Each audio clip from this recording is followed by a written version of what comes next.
അപ്പോൾ ഇന്നലെ വൈകിട്ടുണ്ടായ കടലാക്രമണമുണ്ടായ മേഖലകളിലൊക്കെ ആശങ്ക സാഹചര്യം ഇപ്പോഴും നിലനിൽക്കുകയാണ്. പല സ്ഥലങ്ങളിലും പ്രതിഷേധങ്ങളിലൊക്കെ തുടങ്ങിയിട്ടുണ്ട്. അധികാരികളൊന്നും ഈ ഒരു വിഷയത്തിൽ ഇതുവരെ ഇടപെട്ടിട്ടില്ല.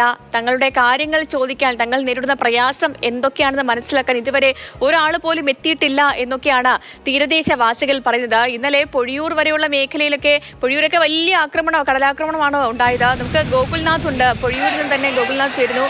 ഗോകുൽ, ഇന്നലെ ഈ വാർത്ത വന്ന സമയത്ത് നമ്മൾ ആദ്യം ഈ ഒരു കടലാക്രമണ വാർത്ത കേൾക്കുമ്പോൾ നമുക്ക് പെട്ടെന്ന് ഈ സുനാമി വാർത്ത വന്ന ആ ഒരു സമയമൊക്കെയാണ് ഓർമ്മ വന്നത്.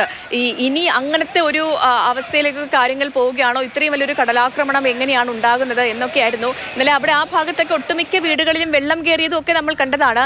ഇപ്പോൾ ഈ വീടുകളിൽ നിന്നൊക്കെ വെള്ളമൊക്കെ ഇറങ്ങിത്തുടങ്ങിയോ? സ്ഥിതി എങ്ങനെയാണ്? ആളുകളെയൊക്കെ ഒഴിപ്പിക്കുന്ന നടപടിക്രമങ്ങൾ പലരെയും അവിടുന്ന് മാറ്റിപ്പാർപ്പിച്ചോ? കൺട്രോൾ റൂമൊക്കെ തുറന്നോ? എന്തൊക്കെയാണ് ഈ പൊഴിയൂരിൽ നിന്നുള്ള ഇപ്പോഴത്തെ ഒരു അവസ്ഥ, അവിടുത്തെ ഒരു സ്ഥിതിവിശേഷം? തിരുവനന്തപുരം മേഖലയിലെ ഈ കടൽ തീരങ്ങളിലൊക്കെ തന്നെ വലിയ രീതിയിൽ വലിയ തിരകളാണ് അടിച്ചുകൊണ്ടിരുന്നത്. ഇന്നലെ ഒരു 10 മണിയോടുകൂടി, രാവിലെ 10 മണിയോടുകൂടിയാണ് ഇത്തരത്തിലൊരു പ്രതിഭാസം ഉണ്ടാകുന്നത്. അത് സംസ്ഥാനത്ത് തന്നെ ആദ്യമായിട്ടായിരിക്കും ഈ ചൂടുള്ള കാലാവസ്ഥയിൽ ഇത്തരത്തിൽ കടലേറ്റം ഉണ്ടാകുക. സാധാരണ മഴക്കാലത്താണ് ഇത്തരത്തിൽ കടലേറ്റം പൊതുവെ റിപ്പോർട്ട് ചെയ്യപ്പെട്ടിട്ടുള്ളത്. അപ്പം ഇന്ന് ഇത്തരത്തിൽ ഒരു മാറ്റം ഉണ്ടാകുന്നത് പ്രദേശവാസികൾക്കൊക്കെ തന്നെ ഒരു പുതുമയായിട്ട് അവശേഷിക്കുകയാണ്. ഒപ്പം നമ്മൾ ഈ ദൃശ്യത്തിൽ കാണുന്നത് പോലെ തന്നെ വീടുകളൊക്കെ തന്നെ പ്രദേശത്തേക്ക് വെള്ളം വലിയ രീതിയിൽ കയറുകയൊക്കെ ചെയ്തിട്ടുണ്ട്. ഈ പൊളിഞ്ഞു കിടക്കുന്നതെന്ന് പറയുന്നത് മത്സ്യം ലേലം ചെയ്തുകൊണ്ടിരുന്ന ബിൽഡിങ്ങുകളൊക്കെയാണ്. അതൊക്കെ തന്നെ ഇടിഞ്ഞു പൊളിഞ്ഞ് കടലിലേക്ക് തന്നെ പതിക്കുന്ന അവസ്ഥയാണ്. ഒപ്പം തന്നെ ഞാനിപ്പോൾ നിൽക്കുന്നത് ഒരു റോഡിലാണ്. ആ റോഡിൻ്റെ ഒരു അവസ്ഥ വളരെ അതിദയനീയമാണ്. കാരണം റോഡ് പകുതിക്ക് വെച്ച് തന്നെ പുറത്തേക്ക് പോകാനുള്ള, അല്ലെങ്കിൽ വാഹന ഗതാഗത സംവിധാനങ്ങളൊക്കെ തന്നെ പൊയ്ക്കൊണ്ടിരുന്ന റോഡാണ്. അതൊക്കെ തന്നെ താറുമാറായ ഒരു സ്ഥിതിയാണ്. നമ്മോടൊപ്പം പ്രദേശവാസികൾ കൂടെ ചേരുന്നുണ്ട്. അവർക്കൊക്കെ പറയാനുള്ളത്, മുൻകൂട്ടി അറിയിക്കാമായിരുന്നു. ഇത്രത്തോളം കാലാവസ്ഥ നിരീക്ഷണങ്ങളൊക്കെ തന്നെ ശക്തമായ സാഹചര്യത്തിൽ മുൻകൂട്ടി അറിയിക്കാമായിരുന്നു. എന്നാൽ അതൊക്കെ തന്നെ താറുമാറാക്കിക്കൊണ്ട് കൃത്യമായി ആളുകളോട് പറയാതെ തന്നെ സംസ്ഥാന സർക്കാരോ അല്ലെങ്കിൽ അതൊക്കെ തന്നെ എല്ലാം താറുമാറായി തുടങ്ങിയ കാര്യങ്ങളാണ്. നമ്മളൊപ്പം പ്രദേശവാസികൾ കൂടെ ചെയ്യുന്നുണ്ട്. ചേട്ടാ, ഇത് മുൻകൂട്ടി അറിയിപ്പ് ലഭിച്ചിട്ടുണ്ടായിരുന്നു? ഇല്ല, ഒന്നും ഒരു അറിയിപ്പ് ഉണ്ടായിട്ടില്ല. ഇല്ല, ഇത് പെട്ടെന്ന് ഇന്നലെ ഉച്ചയ്ക്ക് ശേഷമാണ് ഇങ്ങനെ പെട്ടെന്നൊരു കടൽക്ഷോഭം ഉണ്ടായിട്ട് ഇങ്ങനെ വന്നത്. സർക്കാരിൻ്റെ ഭാഗത്തു നിന്ന് അങ്ങനെ പോലീസ് സ്റ്റേഷനിൽ നിന്ന് ഒരു അറിയിപ്പോ, സാധാരണ ഇങ്ങനെ മുമ്പേ അറിയിക്കുമായിരുന്നു കടലിൽ ഇളകാൻ സാധ്യതയുണ്ട്, അതുകൊണ്ട് മാറി താമസിക്കാൻ പറയുമായിരുന്നു. ഇപ്പം അങ്ങനെ ഇന്നലെ അങ്ങനെ ഒരു അറിയിപ്പ് ഉണ്ടായിട്ടില്ല.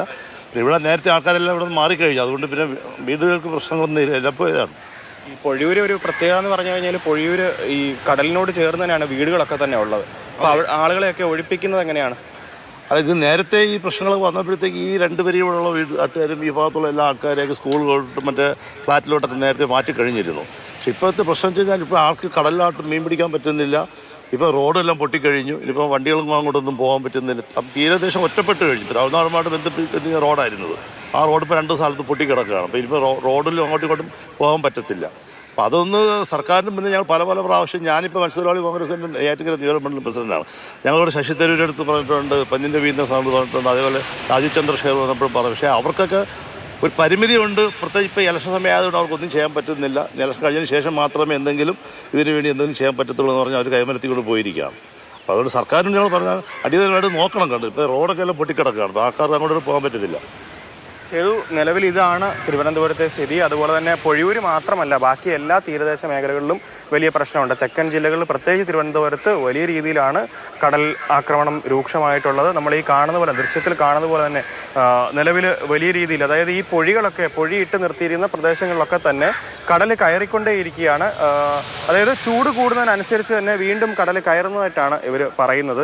ഇന്നലെ 10 മണിയോടുകൂടി ചെറിയ രീതിയിലാണ് അത് റിപ്പോർട്ട് ചെയ്തിട്ടുണ്ടായിരുന്നെങ്കിൽ പിന്നീട് വൈകുന്നേരത്തോടുകൂടി വലിയ രീതിയിൽ കടൽ കയറുന്നുണ്ട്. രാവിലെ 10 മണിയോടുകൂടി തുടങ്ങിയതാണെങ്കിൽ അത് വൈകുന്നേരം 7 മണിയൊക്കെ ആയപ്പോൾ ഈ ഹാർബറിൽ മത്സ്യബന്ധനത്തിന് ഇറങ്ങിയ ആളുകളൊക്കെ തന്നെ വെള്ളത്തിൽ പോയിട്ടുണ്ടായിരുന്നു. അത് 2 പേരെ രക്ഷപ്പെടുത്തി അടക്കമുള്ള. അവിടെ സേഫ് ആയിട്ട് നിൽക്കുക. കടൽ തീരത്താണ്. കടൽ നമുക്ക് ആ ദൃശ്യങ്ങളിൽ കാണാം. കടല് പ്രക്ഷുബ്ധമാണ്. മുന്നറിയിപ്പ് നിലനിൽക്കുന്നുണ്ട് തീരദേശ മേഖല. അപ്പോൾ സേഫായിട്ട് നിന്ന് റിപ്പോർട്ട് ചെയ്യുക. ഗോകുലിലേക്ക് മടങ്ങി വരാം. അപ്പോൾ കടലൊക്കെ പ്രക്ഷോഭമാണ്.